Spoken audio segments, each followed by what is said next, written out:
Welcome to IBTimesTV. I have a very special guest here with me today. Former Treasurer of the United States, political pundit, and mother of three, Bay Buchanan is here to share her book, Bay and Her Boys: Unexpected Lessons I Learned as a Single Mom. In the book, she opens up about her painful divorce and how she still managed to successfully raise three boys all by herself. Welcome, Bay. Thank you so much for joining us. My pleasure entirely. Just glad to be here. I noticed in the book you're very candid and so honest with these very personal and emotional things that happened to you. Why did you decide to write the book, and what do you want to accomplish with this? You know, when I was raising those children, I became a single mom when I had a 4-year-old, a 2-year-old, and I was pregnant with my third son.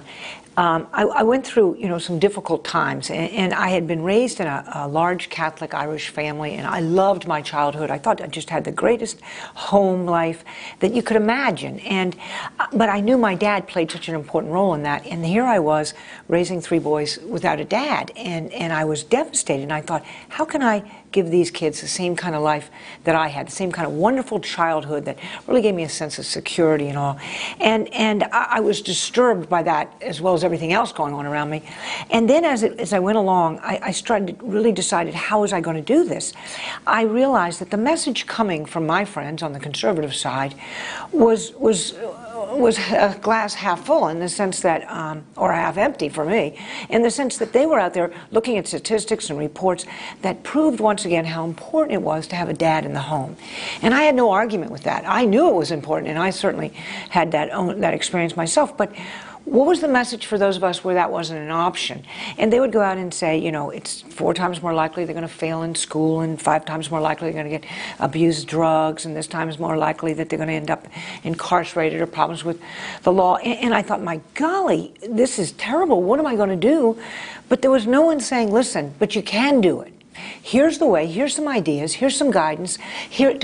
There's how you can compensate for the fact that your kids don't have a dad in their home, and to give them the lessons that the other children are learning, which allowed them to thrive, and so that your kids can succeed. And this went on year after year. They'd keep coming up, new report, new pundit out there saying the same thing.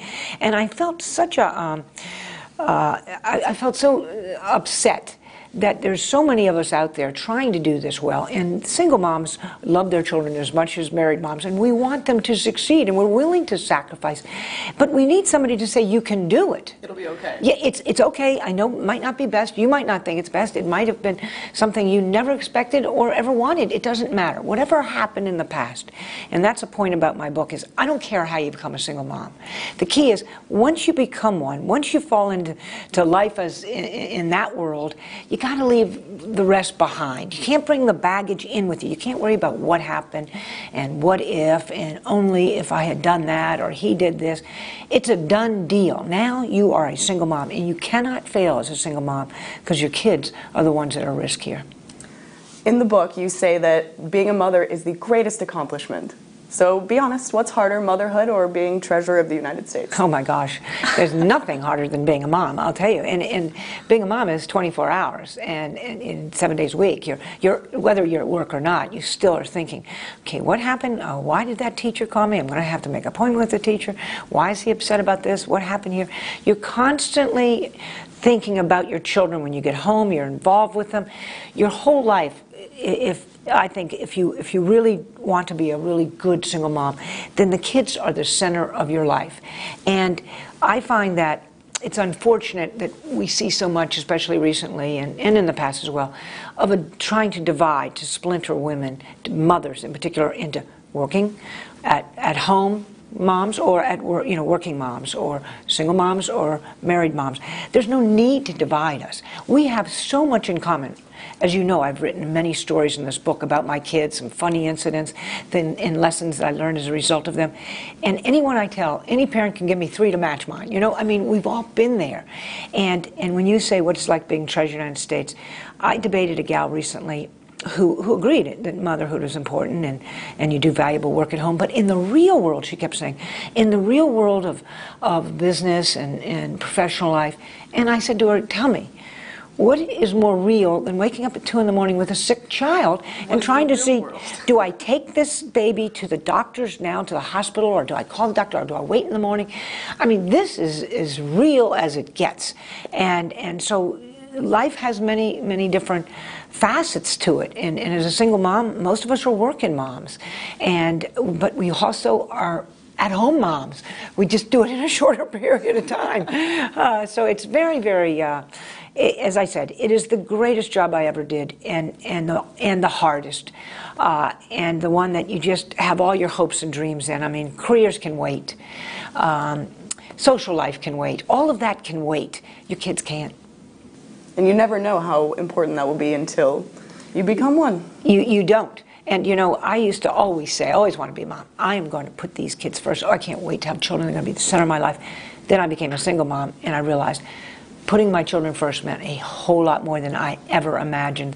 The sacrifices are there constantly. And when I hear people say, well, you know, at-home moms, or, you know, they don't have the same pressure on them as working moms, you have no idea, at-home moms, the sacrifice they've made. Many of them could be in the professional world, or in careers, or in exciting lives, in the private sector, in government work, whatever. They have chosen to be at home. And changing diapers is nothing that gives you a great deal of satisfaction, you know. So they are sacrificing enormously and doing some really tough and good work for their family, and they deserve all the respect as working moms do as well. Being someone who's now coming into my late 20s, and this is usually when there's pressure for marriage, and you went through something not a lot of people have to go through, and it's really painful, which is divorce. So what advice do you give to someone who is thinking about marriage, and what did you say to your boys when they came to you and said, Mom, I think this is the one, I want to marry her? When my boys came to me, they obviously wanted me to know her and get to know her and meet her. But by then, I had let my kids go. You know, that's the key to being a good mom, is to know when they're ready to take the step and make their own decisions. And even as little kids, you got to let them start making their own decisions. And then you're there. You know, you don't give them a broad amount of room, but you give them a little. Like, for instance, I'd say, look, these are the rules, the kind of clothes you're going to wear. But then they could match. So what if they didn't match one another? They looked awful, and they came down the steps, and I'd wonder, these kids are colorblind, I think. But what's it matter? You know, let them pick and choose what they want to do in a framework, you know, and that's what I did throughout their lives. So by the time they were in college and interested in girls and looking for one to choose, sometimes they called me. They asked me what my advice would be, but the key was that they find somebody that they were going to love and respect totally, and that would be a really fine mom. That was key for them.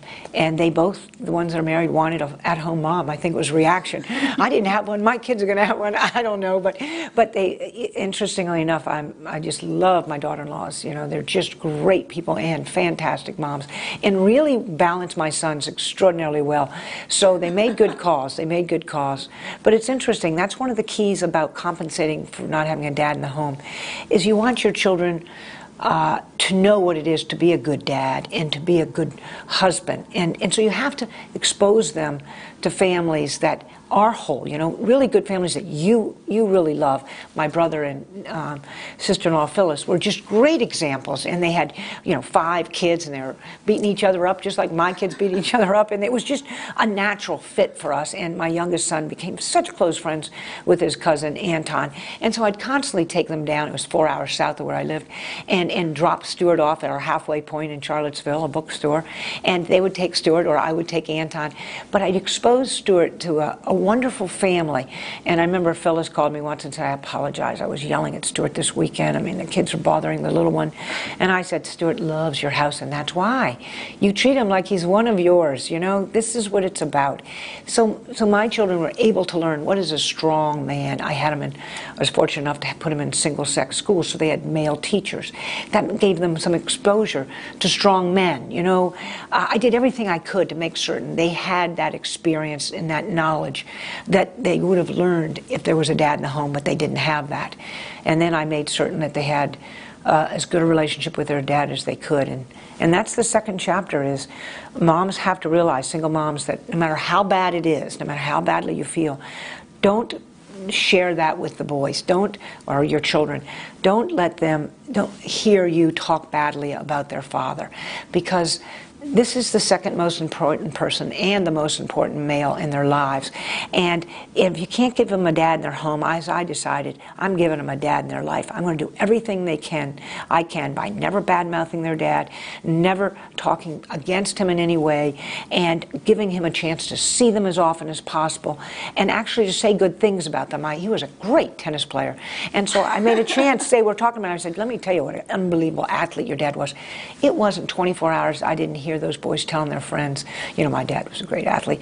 Give them a reason to be proud about their dad so that they can have that bond, because that has to contribute enormously to have that relationship with their dad. And just to finish that part of the story, my son, Billy, my oldest, had his son, and he named him after his dad. And my first reaction was, your dad, huh? Don't you remember who is, you know, all those natural reactions that we do as women who ended up raising the children who were divorced. And you just, you know, sometimes you want to say something, but it's always best not to. So I want to talk about Stuart for a minute. Yes. And I don't know if I'm biased because I'm the younger sibling, so maybe I think it's interesting, but even the excerpts in the book that he writes are so moving, and he's in college now. Yes, he is. And you've spent a really long time making them your top priority. So what happens when the last one leaves and you have your empty nest and now it's all about you again? You know, you worry every day. The last one is your baby, you know, and you think, okay, I wonder if he can do this without me, you know. And so you talk to him a lot and all, but you need to let him go, and he was ready to be on his own to see if he could do it. You know, he and I are very close, and he was making some bad decisions, as most teenagers do, but you have to let him go. You have to then explain to them why I had those rules that you're now breaking, and why that is really important to me.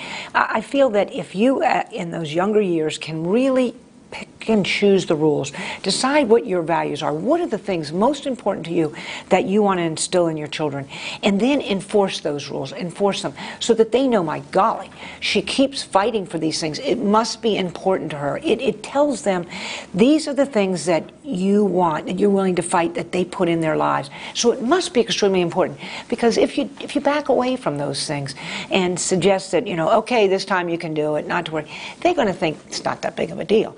And so that's where I did. I did what I could until they got into their high school years. I let them know the rules. I enforced those rules. So when they went, they knew what I thought they should do. They knew exactly the path I thought they should be on.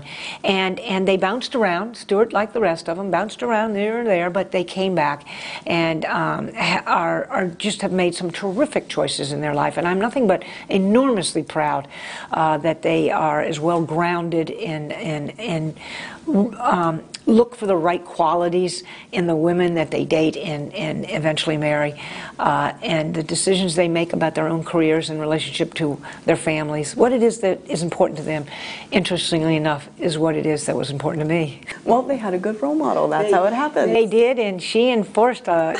She was there, you know, as you say, just making certain that they understood what authority is about and what is expected of them by being part of a family that had standards and expectations. I want to shift gears just for a minute here. You were Treasurer of the United States in the early 80s, yes. Youngest person to ever hold the position at 32, and you were a woman. Looking back at that time, how has the role of women in politics sort of changed over the years? Dramatically. You know, I entered politics through the back door because I knew I couldn't come through the front. I became an expert. I was an accountant, and I became an expert in federal election law. And it was a new law, so none of the politicians had a clue. And they knew they didn't want to do any time, so they were happy to have somebody say, okay, guys, you can't do this, you can do that. But there was still no acceptance of women who, you know, I couldn't have been the political director. There was no way I would get that job. And so, but I could be the accountant. I could be the guy worrying about the laws and working with the attorney. And so I learned the business. I became a controller. Well, as a controller, I had to talk to the pollsters, the political guys, all aspects, the chairman of the campaign, about their budgets, how things were moving. And I really learned the whole everything about politics. I learned by being in charge of the money. And so that was what was exciting. And then after a couple years, you saw more and more women. My brother Pat, as conservative as he is, he's the one that called me and said he wants me to run my campaign. You know, and everyone says, well, you know, he's so right-wing. But interestingly enough, he asked me to run his campaign. And if he had said, can you help, I would have been happy. I'd have done anything he wanted, but he wanted me to be in charge of it. And as such, I did television. The press was calling and saying, we need somebody to be a spokesperson. And I asked Pat, and he said, you do it. So I went out there, and I was on television a lot. And there was a cabal, if you like, of conservative men who met, and our advisors and some consultants and major donors, and they met, and they said, she can't do the television. This is ridiculous. It looks like a mom and pop shop, you know. You have to have, you know, one of us on television. And so I went to Pat and I said, look, I won't do it if you think it's hurting you. And you know what he said? He said, you know what the media is saying? This is Kennedy-esque. You know, it was the idea that Democrats had more come around to the idea of women and family and all of that working together. And it was the conservatives that really had a little bit of a problem giving me that high of a role. But it never bothered me. It never bothered me. My message to women in the business world is, if you want to look for problems, if you want to look for people who are trying to keep you down or hesitating to promote you because you're a woman or you feel this, you're spending too much time on it. Because, you know, for every person who thinks that way, everyone has a prejudice against something or other. Some people don't like blondes. Some people like blondes. They prefer them. Some people have a problem with people at different weight levels. I mean, it's just all crazy, and you just can't worry about those things. I have found if you do your job and you do it well, I personally don't care what you look like. I don't care anything about your background. I'm going to carry you right with me because you make me look good. And that's what you should focus on, doing a really good job and letting other people know you're really willing, you have the right attitude, and you want to be there to help this team move forward.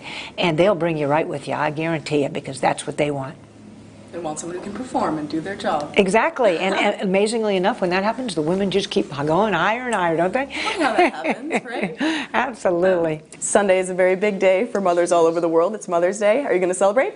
I certainly am. My youngest is home right now, and I have remarried. I married 2 years ago, and so I expect we'll be doing something, but this book is my real celebration. It was spent all last year. It's written from the heart, and it's for moms everywhere, and I'm just hoping that it gets into the hands of all moms that can use it, or at least many of them, people that can use it, both single and married, and even parents, fathers, single dads. It's a book that has a lot of good ideas. It's a great fun read, and it's being sold as a Mother's Day gift, so I'm certainly hoping that it gets to people that will be able to learn something from it and have a good laugh at my expense. Well, I already told you how much I enjoyed reading it, so thank you so much for coming in and talking to us. You're welcome. Delighted. Well, no better time to pick up Bay and her boys other than Mother's Day. Whether you're young or old, married, single, male or female, it doesn't matter. Trust me, you will get something out of this book. Thanks for joining us. I'm Marisa Krystian with IBTimesTV.